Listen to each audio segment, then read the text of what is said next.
The Prime Minister has been at Grama Festival in the Northern Territory. He told those gathered there that he is still committed to Makarrata, to truth-telling, despite the Voice's comprehensive defeat. He also told the ABC's Insiders program that feelings are still hurt over the failed referendum. There is no doubt that there was considerable hurt, not just by the outcome, but by some of the way that the campaign was conducted.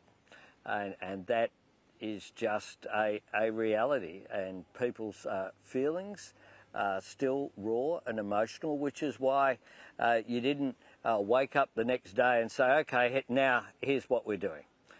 These issues take time to work their way through the system. Prue, is that what the country needs right now? A Makarrata commission, truth-telling, possible treaty? I thought we had a vote on this not that long ago. And if the Voice is going to be voted down comprehensively, then you could just imagine what the figures would be if we were talking about treaty or truth-telling commissions. Well, the bloke is not only weak and incompetent, but he's a slow learner, clearly. And, you know, he's so always playing to the various audiences and giving them different messages. You know, he's been in Grama, so he wants to do the grand gesture, even though, of course, all that talk, all those hundreds of millions of dollars that were wasted on The Voice have not done one thing to close the gap.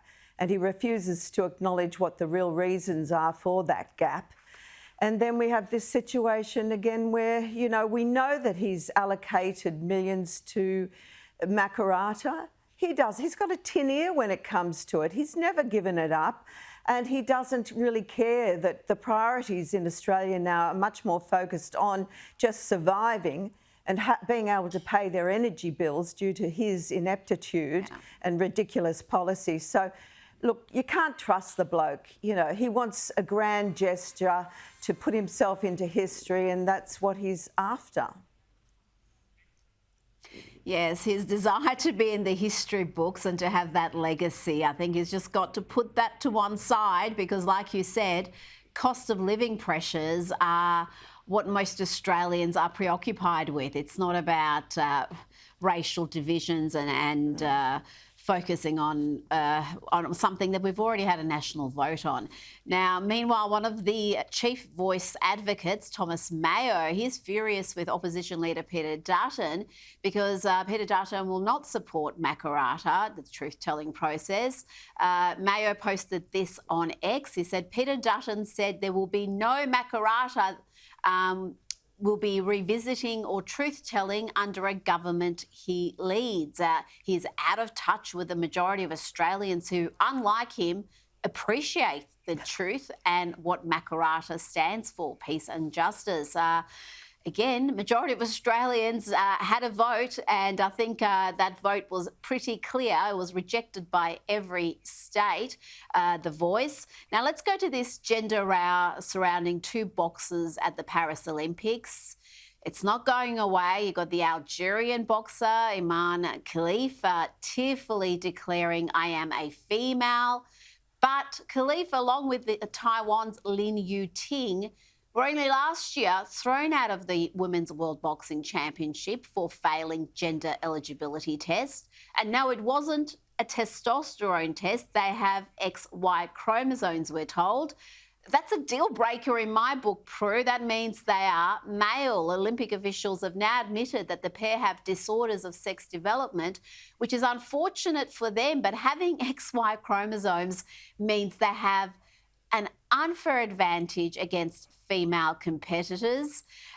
Prue, there are all sorts of Russian conspiracy theories, and some are even blaming Zionists for the Algerian being criticised. The Algerian Olympic and Sports Committee's director told the Sydney Morning Herald the Zionist lobby, they want to break the mind of Iman, but now she's very strong.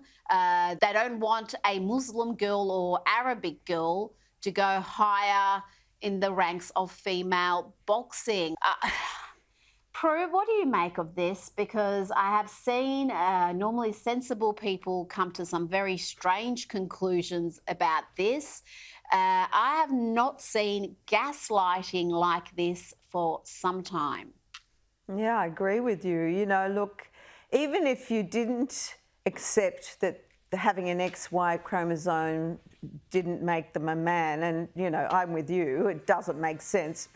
People are saying, well, they're intersex, so that's the reason, but they're still women. Well, the fact is that they have more testosterone levels than women, XX women, and consequently that gives them much more powerful, makes them much more powerful. So, you know, let's not just say that the passports are the evidence that they're women. For God's sake, how insulting was that? You know, do some testosterone testing, and maybe that's what's going to have to be mandatory if you're going to have beyond lame testosterone excuses. testing. Well, I think it's perhaps beyond it is. testosterone testing. I think because they've got XY chromosomes, there's actual gender tests you can do that establish this, but the IOC refuses to do them. It hasn't done them for some 20 years. Other sporting codes do them. Other sporting codes will ban athletes on that basis, but the IOC has got its own philosophy, and I would suggest it is one that is throwing women under the bus. Both these fighters are in line for medals, Prue. I think that's a travesty. And there are brave women making a protest, including Bulgaria's Svetlana Staneva, who made an X symbol after her loss to Lin Yuting. She refused to speak to reporters, and who can blame her when so many are repeating the IOC's lies and half-truths? But her coach also made a protest, holding a piece of paper with the words, "I'm XX, save women's sport." I think that says plenty. And the pressure on these women not to speak out, to sing from the IOC narrative, I think is just so deplorable, that you not only are throwing them under the bus by having these XY chromosome fighters in their competition, but then if they speak out, they're attacked for that. Now, before you go, I want to ask you about these riots that are happening across Great Britain and even Northern Ireland, mass protests and unrest, a lot of ill feeling about mass immigration and crime, and there's been a lot of violence, a lot of dreadful scenes. The clashes are primarily between white British groups, you could call them, and Muslim groups in places like Bolton, Middlesbrough, Liverpool, Southport. That's where 3 little girls were fatally stabbed.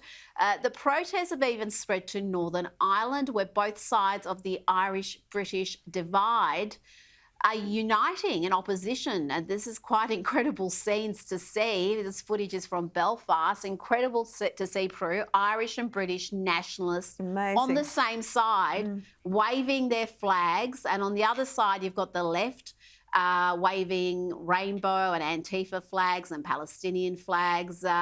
We are seeing, Prue, new alliances being formed to fight what is seen as a common enemy. And a lot of this stems from mass immigration and really not having any sort of requirement to assimilate. You've got mass migration without assimilation, and these problems, I would argue, are entirely predictable.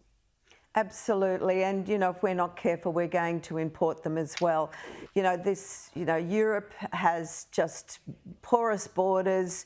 They're just particularly Labor, or left governments are now, look at Carl Steinman, what he's saying, alienating the Brits who are there, who are so concerned about their security. It is a huge worry. Well, I don't know where it's going to end. And I think it goes beyond Labor, because we've had the Tories in power in the UK for some time, and they kept arguing that they were going to slash immigration numbers, that they'd go to elections promising tens of thousands, and then I think the last year they had 1 million come in, and also illegal immigration, really, they've done nothing about. So these problems, I think, are only going to grow. Prue MacSween, thank you so much for your time.